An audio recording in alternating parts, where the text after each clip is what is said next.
ఇవాళ తెలంగాణ కేబినెట్ భేటీ జరగనుంది. రాష్ట్ర సచివాలయంలో సీఎం రేవంత్ రెడ్డి అధ్యక్షతన ఉదయం 10:30 మంత్రివర్గం సమావేశం కానుంది. మెట్రో మొదటి దశ స్వాధీనం, రెండో దశకు అనుమతులు సాధించడంపై కేబినెట్లో చర్చించే అవకాశం ఉంది.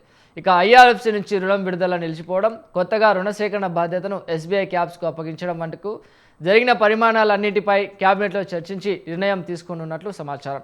ఇక హీల్డ్ పాలసీకి అక్టోబర్ 31 వరకు గడువు పొడిగించిన పరిస్థితుల్లో పారిశ్రామికాభివృద్ధికి తీసుకోవాల్సిన చర్యలు, రేపు సంగారెడ్డి వేదికగా రేషన్ కార్డుల పంపిణీని ప్రారంభించనున్న నేపథ్యంలో ఈ అంశంపైన చర్చ జరిగే వీలుంది. నీటిపారుదల ప్రాజెక్టులు, ఆహార ఔషధాల కల్తీ నిరోధానికి ప్రత్యేక టాస్క్ ఫోర్స్, చేయూత పెన్షన్లు, త్వరలో అసెంబ్లీ సమావేశాల నిర్వహణ తదితర అంశాలపైన రాష్ట్ర మంత్రివర్గం చర్చించి నిర్ణయాలు తీసుకునే అవకాశాలు ఉన్నాయి.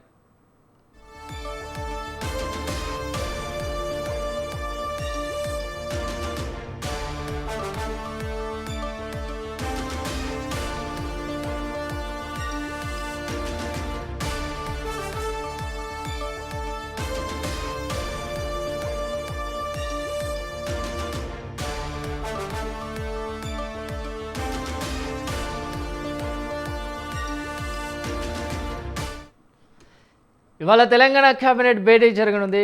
రాష్ట్ర సచివాలయంలో సీఎం రేవంత్ రెడ్డి అధ్యక్షతన ఉదయం 10:30 మంత్రివర్గం సమావేశం కానుంది. మెట్రో మొదటి దశ స్వాధీనం, రెండో దశకు అనుమతులు సాధించడంపై కేబినెట్లో చర్చించే అవకాశం ఉంది. ఇక ఐఆర్ఎఫ్సీ నుంచి రుణం విడుదల నిలిచిపోవడం, కొత్తగా రుణ సేకరణ బాధ్యతను ఎస్బీఐ క్యాబ్స్కు అప్పగించడం, జరిగిన పరిణామాలన్నిటిపై కేబినెట్లో చర్చించే నిర్ణయం తీసుకున్నట్లు సమాచారం. ఇక హీల్డ్ పాలసీకి అక్టోబర్ 31 వరకు గడువు పొడిగించిన పరిస్థితుల్లో పారిశ్రామికాభివృద్ధికి తీసుకోవాల్సిన చర్యలు, రేపు సంగారెడ్డి వేదికగా రేషన్ కార్డుల పంపిణీని ప్రారంభించనున్న నేపథ్యంలో ఈ అంశంపైన చర్చ జరిగే వీలుంది. ఇక నీటిపారుదల ప్రాజెక్టులు, ఆహార ఔషధాల కల్తీ నిరోధానికి ప్రత్యేక టాస్క్ ఫోర్స్, చేయూత పెన్షన్లు, త్వరలో అసెంబ్లీ సమావేశాల నిర్వహణ తదితర అంశాలపైన రాష్ట్ర మంత్రివర్గం చర్చించి నిర్ణయాలు తీసుకునే అవకాశాలు ఉన్నాయి.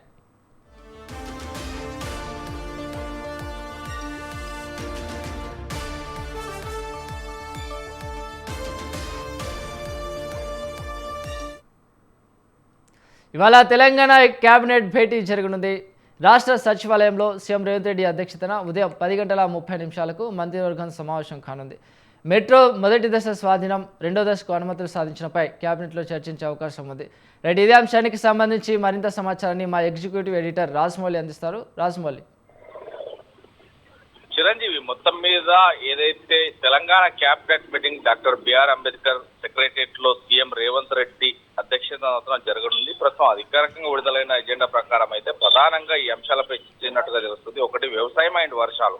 పలు జిల్లాల్లో నమోదైన వర్షపాత లోటుపాటు ఖరీఫ్ సీజన్ పై ప్రభావం చూపెట్టనుంది. రైతులకు నీటిపారుదల నిర్వహణ, పంట నష్టపరిహారం, ఉపశమన చర్యలు కూడా తీసుకున్నట్టుగా తెలుస్తుంది. విత్తనాలు, ఎరువుల సరఫరాపై ఏర్పాటు చేయనట్టుగా తెలుస్తుంది. ఇక సంక్షేమ అండ్ పరిపాలనాధికారి ఇందిరమ్మ ఇళ్ల గైడ్ లైన్స్ ప్రకారం డిజైన్ ఓఆర్ఆర్ 10లో నిర్మాణ ప్రదేశాలు, అదేవిధంగా రేషన్ కార్డుల పంపిణీ, ఫ్యామిలీ డిజిటల్ కార్డులు, అదేవిధంగా బీసీ రిజర్వేషన్, స్థానిక సంస్థల ఎన్నికలు హైకోర్టు ఆదేశాల మేరకు సెప్టెంబర్ 30 లోపు పూర్తి చేయడం, ప్రభుత్వ ఉద్యోగాలు పెండింగ్ లో డిఏలు, జీవో 337 సబ్ కమిటీ సిఫారసుల ప్రకారం మౌలిక సదుపాయాలు అండ్ ప్రాజెక్టుల విచారాలు, మూసీ రివర్ ఫ్రంట్ వివరేషన్లో ప్రాజెక్టులో భాగంగా ఫేజ్ 1 డిఆర్టీపీ ఆమోదం, 7,055 కోట్లతో 21 కిలోమీటర్ కారిడార్ ను హైదరాబాద్ మెట్రో విస్తరణ లాంటివి మాత్రం చేపడుతున్నారు. నీటిపారుదల ప్రాజెక్టులు కూడా ప్రాణహిత, చేవెళ్ల ప్రాజెక్టులో తుమ్మిడిహట్టి బ్యారేజీ నిర్మాణం, కాళేశ్వరం పథకంలో మార్పులు,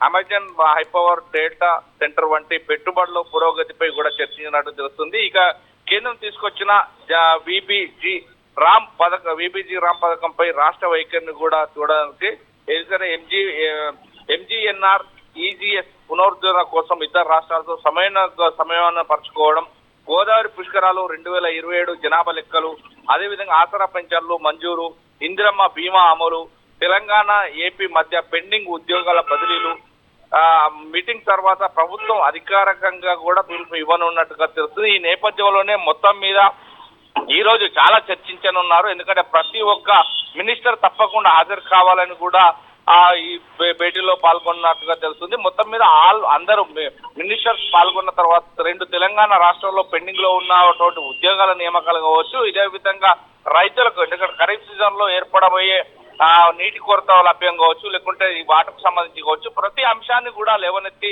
ప్రతి ఒక్కరు కూడా దీన్ని సమన్వయపరచుకున్నట్టుగా మనకు తెలుస్తుంది. ఏది ఏమైనప్పటికీ మాత్రం తెలంగాణ రాష్ట్రంలో ఫేజ్ 1 గ్రిడ్ కు సంబంధించి కావచ్చు, మెట్రో కారిడార్ కు సంబంధించి కావచ్చు, ఇటు మూసీ రివర్స్ ఫ్రంట్ కు సంబంధించి కావచ్చు, మొత్తం మీద సమయంతో పనిచేసుకుంటూ పోవాలి అనే దాని మీద చర్చినట్టు కూడా మనకు తెలుస్తుంది చిరంజీవి. అయితే ఐఆర్ఎఫ్సి నుంచి రుణం విడుదల నిలిచిపోవడం, అదేవిధంగా కొత్తగా రుణ సేకరణ బాధ్యతలను ఎస్బీఐ క్యాప్స్కు అప్పగించడం వరకు ఈ పరిమాణాలు అన్నిటిపై కూడా కేబినెట్లో చర్చించి నిర్ణయం తీసుకున్నట్టు సమాచారం. మరి దీనికి సంబంధించిన అప్డేట్స్ ఏంటి? అంటే ఇప్పటికైతే ఏఆర్ఎఫ్ నుంచి వెళ్ళి నిధులు సమకూర్చుకోవడానికో కేంద్రం నుంచి వెళ్ళి పలుమార్లు కూడా చెప్పించడం జరిగింది. ప్రతిసారి పోయినప్పుడల్లా ఐఆర్ఎఫ్ నిధుల గురించి మాట్లాడడం జరిగింది. కానీ ఇవన్నీ కూడా కేంద్రం మంత్రులు కొంత మేర సానుకూలంగా ఉన్నప్పటికీ మాత్రం కేంద్రం నుంచి ఆ నిధులు ఇప్పించుకోలేకపోవడం చేత ఈ రోజు కూడా తీసుకునే చర్యలో భాగంగా అసలు ఎలా అయితే బాగుంటుంది, అసలు నిధుల పరిరక్షణ ఎలా ఉంటుంది, లేదంటే దాన్ని ఎలా చూద్దామో. ఎందుకంటే తెలంగాణలో ఉన్నటువంటి నిధుల కొరత నేపథ్యంలో చాలా వరకు ఉంది. ఎందుకంటే ఇప్పటికే తెలంగాణ రైతులకు కావచ్చు, లేకుంటే తెలంగాణ ప్రజలకు కావచ్చు ఉచిత హామీలు, ఉచిత పథకాలు చాలా ఇస్తున్న నేపథ్యంలో లోటుపాట్ల మధ్య తెలంగాణ ప్రభుత్వం కొట్టుమిట్టాడుతున్నట్టుగా ఉంది. దీన్ని సరిదిద్దుకోవడానికి ఎలాంటి అంశాలు ముందుకు తీసుకురావాలి, ఎలాంటి కార్యాచరణ రూపొందించాలనే దాని మీద కూడా చర్చించినట్టు మనకు తెలుస్తుంది.